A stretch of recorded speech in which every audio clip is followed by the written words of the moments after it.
శ్రీమాత్రే నమః. పెద్దలందరికీ నమస్కారం, చిన్నలందరికీ ఆశీర్వచనం అండి. లోకా సంస్థ సుఖనో భవంతు, సర్వే జనా సుఖనో భవంతు. స్వామీజీ మా ఇంటికి వచ్చిన తర్వాత ఇది మూడో వీడియో అండి. ఈ వీడియోలో స్వామీజీ నాకు కొన్ని హితబోధలు చెప్పారన్నమాట. అత్తగారిని కోడలు ఏ రకంగా చూసుకోవాలి, అదే కోడలు అత్తగారిని ఏ రకంగా చూసుకోవాలి అనే విషయం చెప్పారు. ఉదయం భర్తకి పిల్లలకి ఏమైతే కావాలో అన్నీ సమకూర్చిన తర్వాత అయినా 1 గంట లోపు పూజ చేసుకోమన్నారండి. లలితాపారాయణం చేసుకోమన్నారు. దానికి ఒక పిట్ట కథ కూడా చెప్పారండి. అదేమిటంటే, ఒక పిట్ట తన బిడ్డలకు ఆహారం కోసం ఎన్నో కిలోమీటర్ల దూరం వెళ్ళిపోయి ఆ కొద్దిపాటి గింజలని గొంతులో పెట్టి తెచ్చుకుంటుందంట. కథ చెప్పారండి నాకు.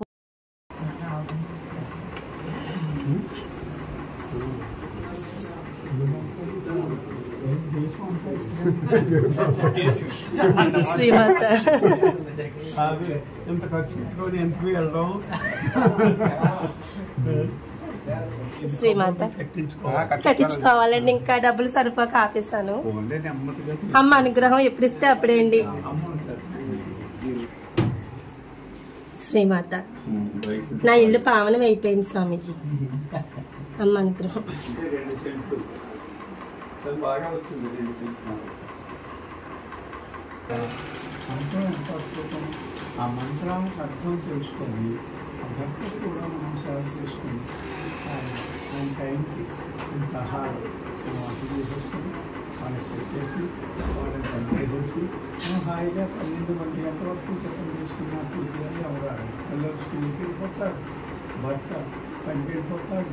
చక్కగా మనం పనికి వేసేసుకుని ఎవరు కూడా లేకుండా లలితా సహస్రనామ పారాయణ చేసుకోండి. అమ్మ, చెట్టు మీద ఉన్నటువంటి పక్షి, ఆ పక్షి పిల్లలకి ఆహారం గురించి తెల్లారుతుందనే సూర్యోదయం అవగానే వెళ్ళిపోతుంది. ఎంతో దూరం అవుతారు. వెళ్ళి ఇంత ఆహారం సంపాదించుకొని ఆహారాన్ని ఎక్కడో పెట్టుకోదు, నోట్లోనే పెట్టుకుంటారు. వినేసి కదా. కానీ నోట్లో ఉన్న ఆహారాన్ని మింగకుండా ఇంకొక నోట్లో పెట్టడానికి 8 కిలోమీటర్లు తిరిగి ఇక్కడ బూటికి చేరుకుంటాను. సంపాదించుకున్న 10 రూపాయలు భర్త ఖర్చు పెట్టేసుకొని ఏవో విలాసాలు చేసేసుకోండి. అట్లా చేయకుండా ప్రతి రూపాయి తీసుకువచ్చి నా చేతిలో పెట్టేటటువంటి భర్త పక్షి తన బూటికి చేరే వరకు భగవంతుడు ఎట్టాలని చెప్తున్నాడు. మా కుటుంబం గురించి ఇంటి నుండి బయటకు వెళ్ళినటువంటి నా భర్త కూడా అట్లాగే నా ఇంటికి చేరే వరకు కూడా నేను సదా కాపాడి, నా పశుకుంటాన్ని కాపాడి, నా ముత్తైదుతనాన్ని నిలుపమని నమస్కారం చేసుకోవాలి. చేత భర్త ఉంటేనే ముత్తైదుతం ఉంటుంది. భర్త ఉంటేనే ముత్తైదు అంటారు, సువాసిని అంటారు. భర్త ఉంటేనే ఇంత వాయువు ఇస్తాడు. భర్త ఉంటే ఇంత పశువు పెట్టి 2 బాసులు ఇస్తాడు. అంచేత ఆయన ఎప్పుడూ సుఖంగా ఉండాలి అని మనం కోరుకోవాలి. ఆ విధంగా దేవుడు చక్కగా ఈ నామాలు ఎంతో చక్కగా చేస్తున్నాం. నాకు చాలా సంతోషం అయ్యింది. అందుచేతే నువ్వు చెప్పగానే నేను వస్తాను అని ఒప్పుకున్నాను. అందుచేత నువ్వు తప్పుకోకూడదు. నేను చెప్పిన మాటకి నువ్వు తప్పుకోకుండా అంత చక్కగా చెయ్యాలి. చాలు. నువ్వు పూజ అక్కర్లేదు. నీ అత్తగారికి ఎంత భోజనం పెట్టు, ఎంత టీ ఇయ్యి, కాళ్ళు కొట్టు. కాస్త తట్టుకోలేని కాళ్ళు నొప్పులు వచ్చేసాయి. అదే కాస్త నూనె రాస్తాను, పడుకోండి అని చెప్పండి. ఆమె చచ్చిపోతాను అనుకోదు. ఇంకా 2 సంవత్సరాలు బ్రతికితే బాగున్నాను, మా కాళ్ళు ఇంత బాగా వస్తుంది అనేటట్టు ఉండాలి. అంతేగాని ఈ కర్మ నాకు ఎందుకు వచ్చింది, నేను వెళ్ళిపోతాను అనుకోకూడదు. అట్లాగా చూడాలి. నేను ఈ వీధులు అందరికీ నువ్వు ఆదర్శం ఉండాలి. లలితా సహస్రనామంలో ఎట్లా ఆదర్శం అయ్యావు, భర్తని పిల్లల్ని నీ తల్లి లాంటి అత్తని చూసుకోవటంలో ఈ వీధి వాళ్ళందరూ పెద్దలు చిన్నలు అనుకోవాలి. ఆ అమ్మాయిని చూసి మనం పెద్దవాళ్ళైనా నేర్చుకోవాలి అనేటటువంటి భావన వీళ్ళందరూ కలిగేటట్టు నువ్వు చేయాలి. ఏనన్నా అట్లా చేస్తే నీకు కాకినాడ వస్తుంది.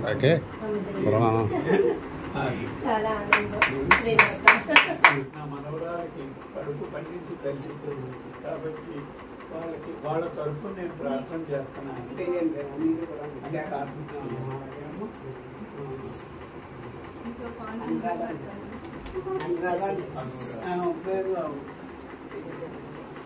తరువాత కోడలు తన ఆలోచన అంత కూతురు మీద ఉంటారు. దగ్గర సేవ చేసే కోడల మీద ఉంటారు. వాళ్ళకు కూడా మనం కోరుకుంటే అమ్మాయి నువ్వు పూజ చేసుకుంటున్నావు కదా, ఆ వంకాయ నాకు నేను కడిగిపెట్టి 4 ముక్కలు చేసి పెడతాను, ఆ 2 రూపాయలు ఇక్కడ పెట్టు, నేను కట్ చేసి ఇస్తాను, నాకు ఓపిక పూజ చేస్తాను, నువ్వు లేవలేకపోతే నేను ఈ కుమ్ము మొత్తం నేను పూజిస్తాను అని ఇంత పొందుకొని చెప్తాను. పరస్పరం తల్లి కూతుళ్ళుగా పరస్పరం. ఇప్పుడు ఇంత తోడు చుట్టేసామనుకోండి, పాలు ఏమవుతున్నాయి, పెరుగు అవుతుంది. కానీ అదే నిమ్మరసం మనం ఏమిటి పాలల్లో వేస్తే ఏమవుతుంది, ఇరుగు పడుతుంది. కానీ అదే నిమ్మకాయని పెరుగు అయిన తర్వాత చిలికేసి ఇంత పిండేమనుకోండి, ఆ మజ్జిగ ఎంత రుచి వస్తుంది కదా. కానీ అది వేడి మీద వేసినప్పుడు విరిగిపోతాయి, తోడుకున్నప్పుడు రుచి వస్తుంది. అట్లాగే స్నేహంగా ఉంటే ఎంత పనన్నా చేయబుద్ధి అవుతాయి. స్నేహం లేకపోతే పని చేయాలి అనిపించదు. వాళ్ళ మీద ఇంకా లేని ఎన్ని చెప్పాలి అనిపిస్తాను. కానీ అట్లా చెప్పు. నా కూతురులాగా చూస్తుందండి. నాకు ఉదయం వాడికన్నా నా కొడుకు కన్నా ముందే ఎంత కాఫీ చుట్టేస్తారు నా కోడలు. కాబట్టి పిల్లల కన్నా ఎంతో బాగా చూసుకుంటుందనే చెప్పాలి. ఎవరొకరు ఆమె చెవిని పడేస్తారు, అమ్మ నీకు అత్తగారు ఎంత మంచిదో. కాబట్టి ఎందుచేతంటే మా అందరి దగ్గర దండం పెట్టుకోండి అమ్మా. మనసు మాట్లాడుతుంది. మా తోటి కోడలండి, మా పెద్ద అత్తయ్య గారు కోడలు. మా పెద్ద అత్తయ్య గారికి 5 పాండవులండి, 5గురు.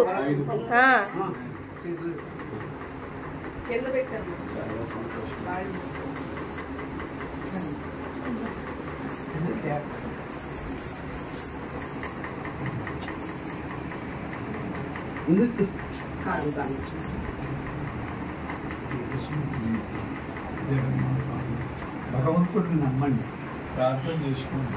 అమ్మా చేసుకుంటే మీకు అన్ని సుఖాలు కలుగుతాయి, అన్ని శుభాలు. నేను బయలుదేరుతాను.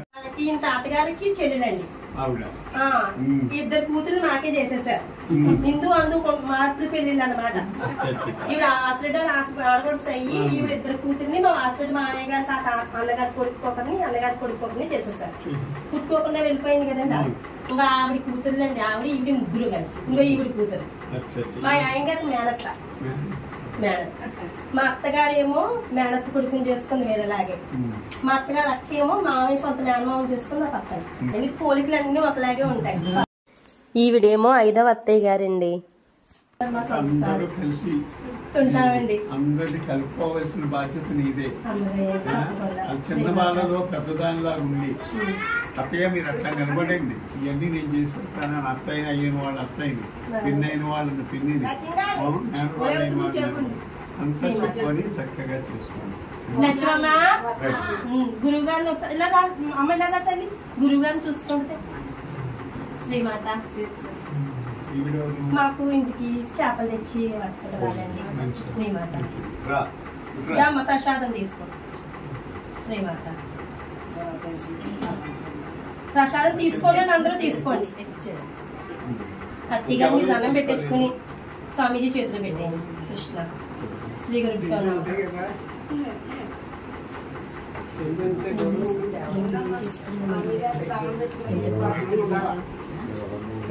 పిల్లలు కూడా రండి. అట్లా పెట్టుకో చాలు.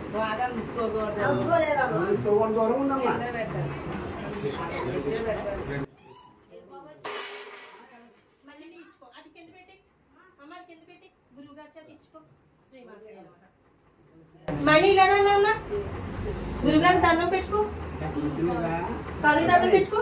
శ్రీ గురుభ్యో నమః. ముట్టుకోరా, పట్టుకో ప్రసాదం పట్టుకో. ఏమా ఏది నానమ్మది రమ్మని అమ్మ రమ్మన్నదని చెప్పా. పండు రత్తి గాని రమ్మనండి.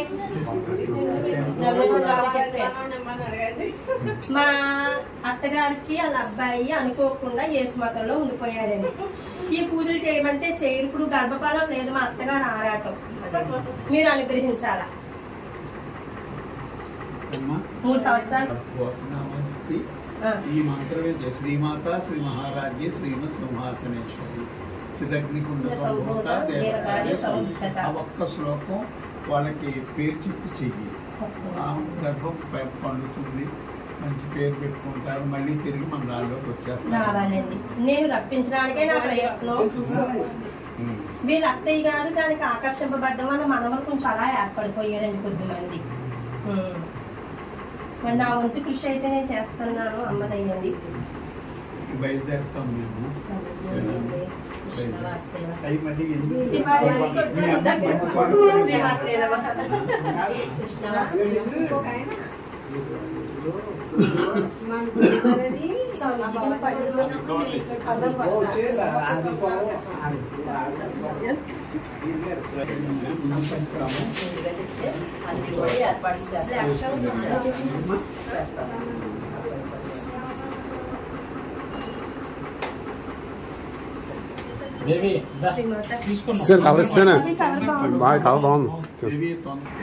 నాన్నమ్మతో మీరు వస్తున్నారని చెప్పేసారండి. వస్తున్నాడు. ఎప్పుడు మనం ఎల్లుండి వస్తానండి. ఎల్లుండి వస్తాను. ఫోన్ చేసి నేను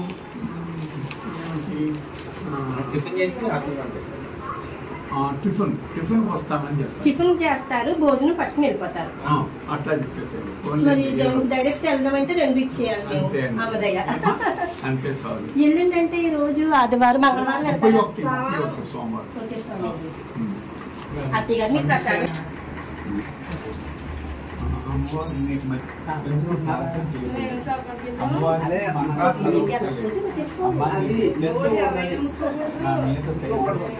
నా భర్తకి నా తల్లికి సేవ చేసుకునే భాగ్యం ఎంత ఆరోగ్యం.